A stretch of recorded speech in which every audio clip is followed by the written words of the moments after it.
If you're a podcast host, listen up, this one's for you. My name is Allie Jackson. I'm the host of Finding Mr. Height, a dating and relationship podcast that I've been doing for 4 years now, sharing my positive and practical approach to dating that's built on my own life experience. And I wanted to share another experience that I've had, my secret behind monetizing my show. It's called Red Circle, and I was just telling my colleague about how much I love their platform. With Red Circle, not only am I getting a seamless hosting experience, but I also love the support I receive in ad sales. It's not just typical ad sales either. It's targeted opportunities based on my show and my life. And the platform is super simple. You just set your preferences and Red Circle matches you with sponsors that align with your show. You can vet every opportunity and their platform gives you great analytics. More recently too, my Red Circle team has brought me opportunities outside of my podcast on social media to really augment the podcast partnerships, bring them full circle. I just can't recommend them enough. If you want to give it a try, go to redcircle.com to get your free trial. That's redcircle.com for a free trial.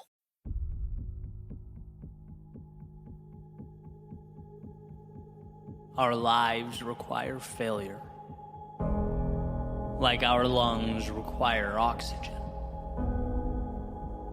And when I find the world around me lacking in the resources that I need, it's because in so many ways I have forgotten to breathe, to step out my walls of comfort and breathe in lessons waiting to be taught by the greatest of teachers.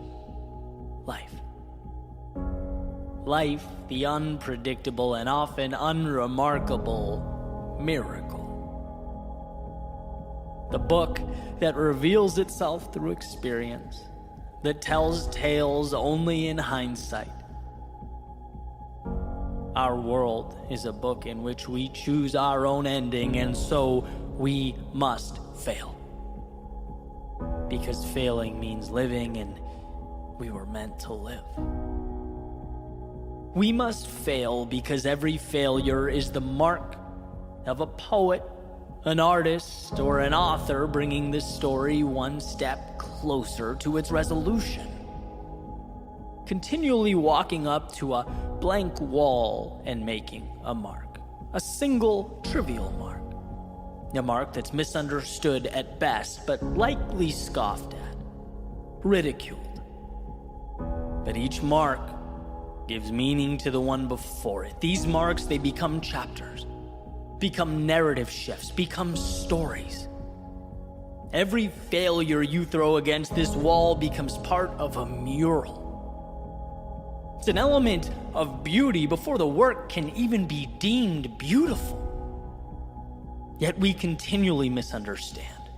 When you hang your head in disappointment, when you see only the smudge of paint you threw against that wall, you are oblivious to the fact that you're making something meaningful. So here is my challenge to you. I dare you, in the midst of the Mona Lisa you are creating, to see it before it's done. I dare you to be strong enough to fail not just once, but over and over and over again. I dare you to keep your eyes focused, locked in on what's in front of you. When everyone you know hides their failures, when they scream of every little win for all the world to hear, I dare you to understand what they do not, to cherish your failures, to maintain trust in the unseen. And when all you want is to get there, I dare you to see your greatness before you arrive. I dare you to look in the mirror and see the hero inside you right now. I dare you to do that. I dare you to take your struggle and see amidst the pain your purpose that will lift you up when you've fallen and will carry you forward when you're lost. I dare you to see light when there appears only darkness, and when none presents itself, I dare you to light the spark, to be the answer you need. I dare you to stand up to the human tendency to embrace security over adventure and predictability over growth. I dare you to walk into the darkness of night, knowing that today's unknown becomes tomorrow's foundation. And when it hurts, like truly hurts, when you look around and can't remember why you began or what's pulling you forward, I dare you to close your eyes and imagine looking back and thanking yourself for taking this path. Every low is a courageous step towards transformation, and if you've forgotten that, I hope this reminds you why it all matters. I hope you remember why this mark, the one you're making right now, is part of the masterpiece you've been longing for. It's taking you exactly where you need to be.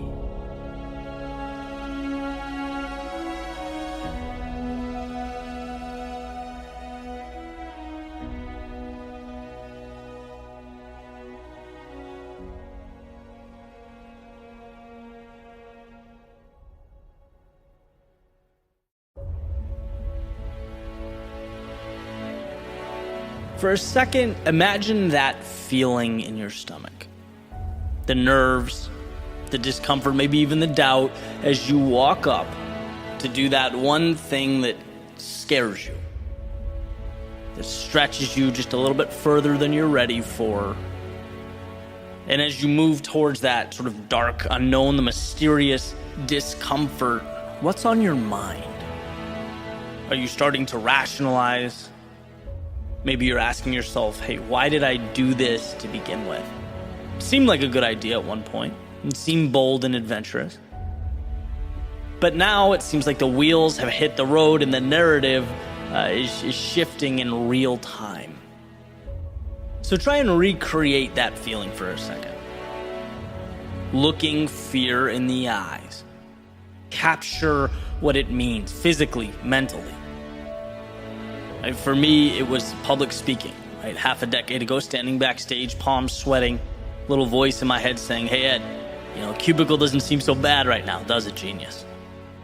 Maybe, for you in this scenario, it's that big test that feels like the weight of the world is on your shoulders, everything's on the line. Maybe it's something like starting a conversation with a complete stranger, interview for a job you want. Starting line of a race, having the courage to speak your mind online. Maybe it's doing something your family doesn't quite get, or your friends won't understand. Cutting ties with what's comfortable, a decision to be what you've always wanted to be. There's a million possibilities, right? There's a lot of fear that we dance with on a day-to-day basis. But in that moment, as your feet start moving in the very direction that will bring your ideas closer to your reality, and you're hit with that same feeling, that wall that tells us something isn't quite right. That's what I want to discuss. Because it's hard to be met with this feeling and still move confidently in the same direction, right? There's cognitive dissonance there. How can something feel wrong and be right? Should there be disconnect? It's funny, I really enjoy reading quotes, and particularly Lewis Carroll has resonated with me over the years. Things he said in his works, they're witty, they're funny, but they're powerful. And one in particular stood out to me. It's why sometimes I've believed as many as 6 impossible things before breakfast. I just loved the concept, the idea of immersing yourself, in the impossible, in the difficult, the thing that's not right in front of you, but sort of creating it as you go. So I got through The Looking Glass and Adventures of Alice in Wonderland, and it was an interesting read. I'm not sure I'd recommend it for everyone, but there was certainly one thing that popped out at me that I found incredibly valuable. And it was in Alice's journey holistically, right? So she goes into this rabbit hole, and the world is basically upside down. Nothing is as it was before she jumped. Nothing really makes sense. And what you see is her progression as a character, as she starts continually embracing the thing that feels abnormal, upside down and weird. But with each decision to move forward, she completely redefines this insane world that wasn't particularly warm and receptive to Alice to begin with. She stands up to a queen running around ordering executions. She navigates a world with new rules and guidelines. She transforms the boundaries that used to define reality. And what I think is valuable is that there really wasn't this boom, transformative moment where everything changes. She just keeps subtly saying yes. She keeps moving forward without knowing for sure how things will work out or unfold, as if she's supposed to. And she becomes so accustomed to suppressing that feeling of fear and uneasiness that it almost becomes comical. She goes with it and becomes the author of a new story. She becomes untouchable in this world. And my point here, and for those of you not a fan of Alice in Wonderland, I appreciate you hanging on, but where these dots connect is that it's actually a pretty simple idea. Life unfolds in a way that is unimaginable when we shift our thinking from, oh no, here comes that feeling in my stomach again, my heart's pounding, my palms are sweating, so I've wandered too far. When you change that to, here comes that feeling in my stomach, heart pounding, palms sweating, so here comes the beginning of something incredible, life shifts. See, it's not running from that temporary feeling of fear and discomfort, but harnessing it. It's a weapon, it's a tool, right? It fuels the rocket ship headed to the moon. It's the water that seed of opportunity is dependent upon.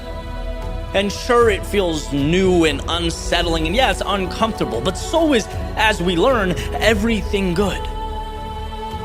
And sure, you could turn back. You could avoid that manufactured confrontation altogether, but man, you have to be okay never knowing what those peaks could have been. You have to be content imagining a life of adventure and not living it. And to me, that's a much steeper price, right? Because that feeling of fear in your stomach, it's temporary, it goes away, but the feeling of knowing you walked away when life held out its hand and offered you more, that doesn't go away. And see, I look at it like this. Two things change every time you say yes. Every time you acknowledge the organized chaos and move forward anyway, you move both your internal and external worlds one step forward. Internal, because life is your identity. And as has been said before, humans always follow through on who they believe they are. I've heard actors saying the most important decision they make is the shoes they put on, because it lays the groundwork for how you feel. You just feel differently about yourself in clown shoes than you would in basketball shoes than you would in dress shoes. You feel different about yourself in a suit than you would in sweatpants. And this doesn't mean go reassess your wardrobe. It highlights how malleable identity is. Yeah, we follow through on who we believe we are, but the powerful thing is who we believe we are is created every single day. Every time we use fear to propel us forward, right? Your subconscious goes, okay, that's who I am. Someone who does the uncomfortable things, someone who is okay with fear, that's me. Right? And that's the internal foundation that means everything. That's how identity is constructed. And if you stack that up with action every single day, you won't even be able to recognize yourself. That's the internal transformation. Then there's the external transformation. Every time you push through fear, you level up. Not significantly. Right? You aren't immediately transformed. In fact, sometimes you don't even notice. But the truth is, after you say yes, after you take that step, you're fractionally further than a few minutes earlier. Your relative ceiling is now the floor, and it's time to take another step. This is how you create distance over time. So when you hear the word fear, let's rewire that reaction. Let's change how we think about it. Because it's not a monster in the closet. It's not some demon staring you in the face. No, it's a ticket to something more, something to be embraced and coveted. It's the next little step in your journey. And why when most of the world bows down to that feeling of discomfort or instability and stays the same, you will have moved forward. Not in a single leap, but a step that over time will become the reason that at some point When you look over your shoulder, you'll find a life, a world, a reality that is unrecognizable in the context of where you began. It's why fear is not to be avoided or even tolerated, but sought out as the single variable that puts a pulse in your aspirations, gives hope to your dreams. The ideal life is not predicated on the avoidance of fear, but the ability to harness and capitalize on its power.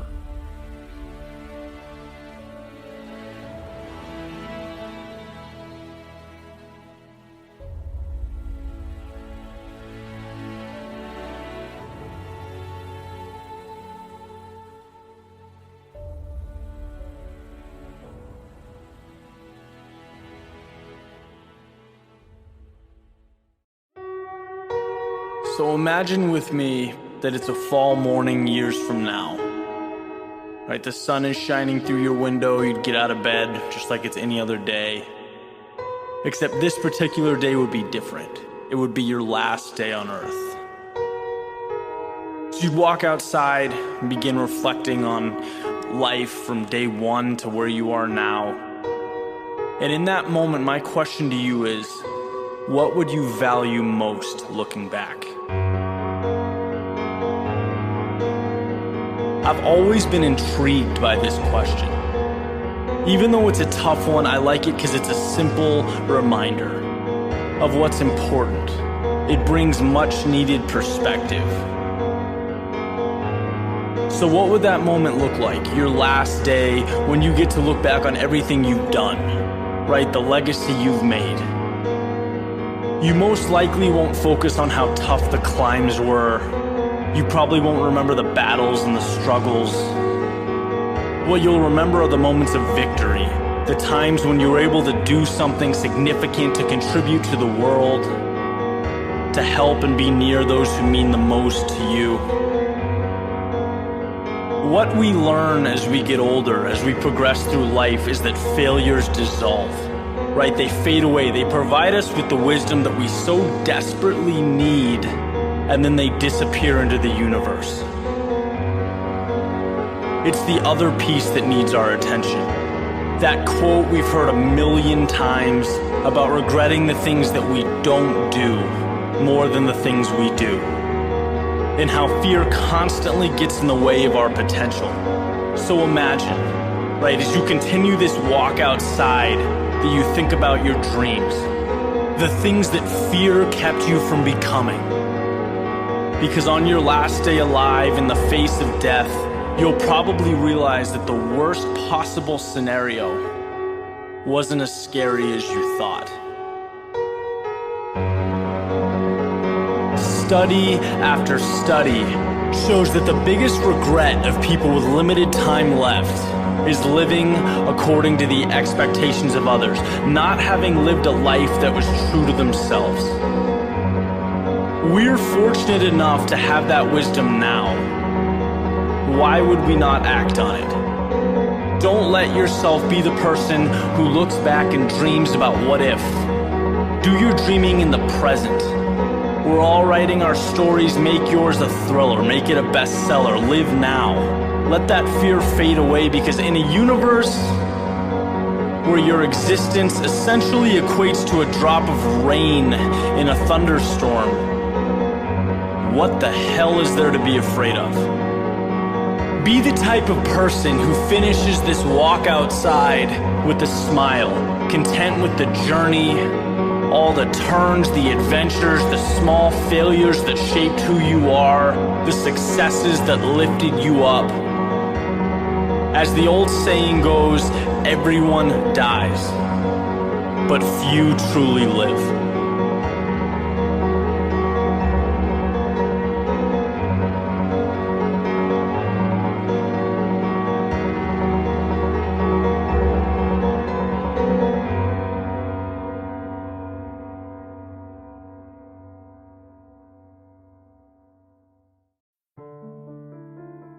Living is easy. It's my inability to die that kills me. My hesitance, to lock my old persona up and place it within the ship's cargo hold, watch it sail away to some far-off place.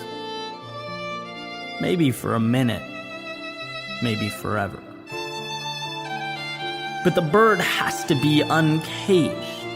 It must unlearn its constraints. It must metaphorically die to transcend that which it knew itself to be. I think we all have wings. I think very few of us put them to use. And isn't that the challenge? Perhaps we're too busy living. I've always had the ability. Now I've captured the fleeting awareness. Next, I must obtain the courage. Because the rule, the truth, the beacon of light to be followed is we're always one decision away from a totally different life. If dare I decide to take the mask off, that's been so effectively fooling others that I've begun to fool myself. Dare I decide to play new games with new rules, to see life with new eyes, perhaps upside down. But when your sight is finally set on infinity, when you're looking at the clouds while lying on your back, who's right, them or you? Who gets the honor of deciding? And sometimes I wonder how far we need to walk to understand that the danger isn't stepping into a new pair of shoes. It's thinking you need to walk the same path, down the same street, in the same pair of shoes you've had on your entire life. Strange, right? Peculiar, according to previous cognitive mappings, but maybe they're crazy is your oxygen. Maybe crazy is pure. It's desirable. It's been the goal all along. And, well, where I thought I dedicated my life to its pursuit, I see how wrong I was. To think something new could emerge. No, not without the death of the old. Not without that caricature of myself slipping away.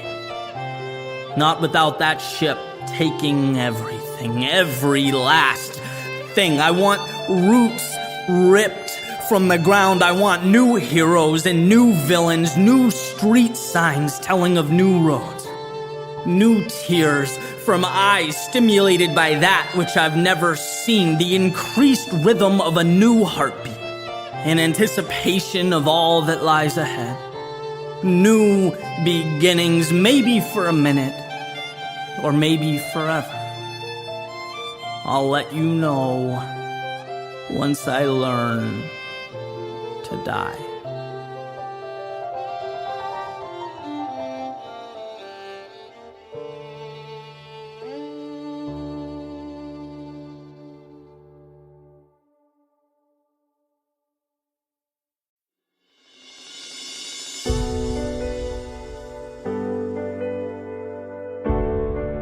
It takes a million pieces coming together to tell a story. A million parts to make up the whole. Every day, that puzzle becomes a little more complete. Sacrifices are made with the hope that a picture will materialize, that someday it will all make sense. It will add up. In your world, the next piece must be acquired because it's what you've grown to need. One last push and then you'll be inspired. One more tool and then you'll be ready to go. One more. Just one more. But what if more was a myth?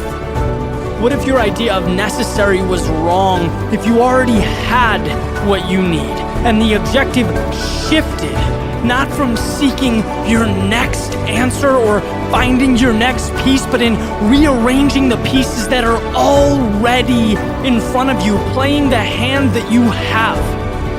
See, stagnation is a product of thinking that you are not yet ready. that you're not yet prepared someday, but not yet. And this can be an enemy because there will never be a perfect moment. A green light does not drop down from the clouds and let you know that everything is good. There will always be some doubt, some uneasiness, and if there's not, then you're thinking too small. Everything that is required, you already have. What makes or breaks a person is what they do with the pieces they already possess. There's no value in the waiting game. Postponing, rationalizing contain very little benefit. The key is progress. It's been said that sometimes you have to jump and grow your wings on the way down.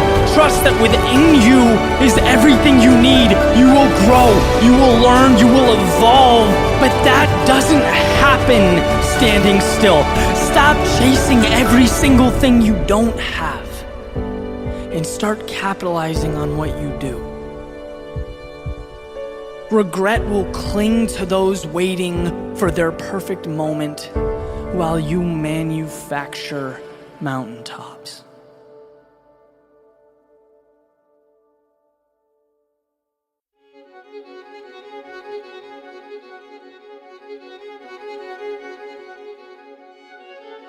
Greatness comes from humble beginnings, from grunt work. It means you're the least important person in the room until you change that with results.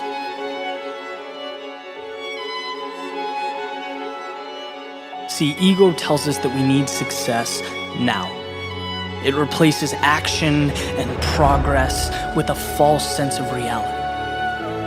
We fall to pretend stories and made-up visions of who we are, but they mean nothing. Talk means nothing. Even a child knows how to gossip and chatter. Anyone can do that. What's rare is silence. The ability to deliberately keep yourself out of the conversation and subsist without its validation. Silence is moving forward and creating every single day. Ego is the enemy of what you want and what you have, of mastering a craft, of real creative insight. Because it takes what's most important and deems it insignificant.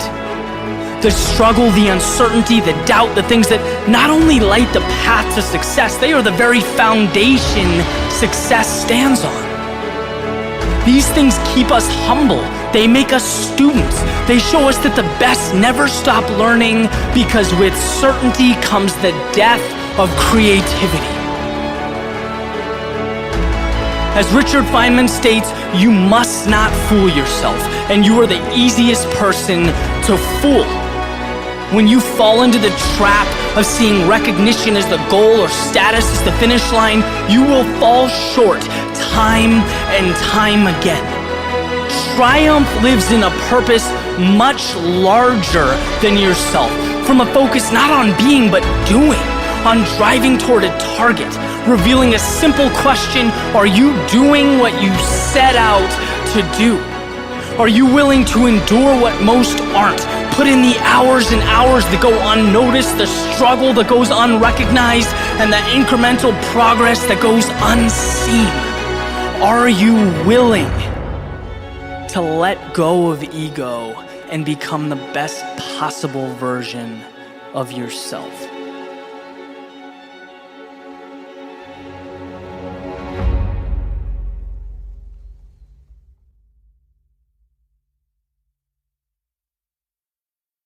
If you're a podcast host, listen up, this one's for you. My name is Allie Jackson. I'm the host of Finding Mr. Height, a dating and relationship podcast that I've been doing for 4 years now, sharing my positive and practical approach to dating that's built on my own life experience. And I wanted to share another experience that I've had, my secret behind monetizing my show. It's called Red Circle, and I was just telling my colleague about how much I love their platform. With Red Circle, not only am I getting a seamless hosting experience, but I also love the support I receive in ad sales. It's not just typical ad sales either. It's targeted targeted opportunities based on my show and my life. And the platform is super simple. You just set your preferences and Red Circle matches you with sponsors that align with your show. You can vet every opportunity and their platform gives you great analytics. More recently too, my Red Circle team has brought me opportunities outside of my podcast on social media to really augment the podcast partnerships, bring them full circle. I just can't recommend them enough. If you want to give it a try, go to redcircle.com to get your free trial. That's redcircle.com for a free trial.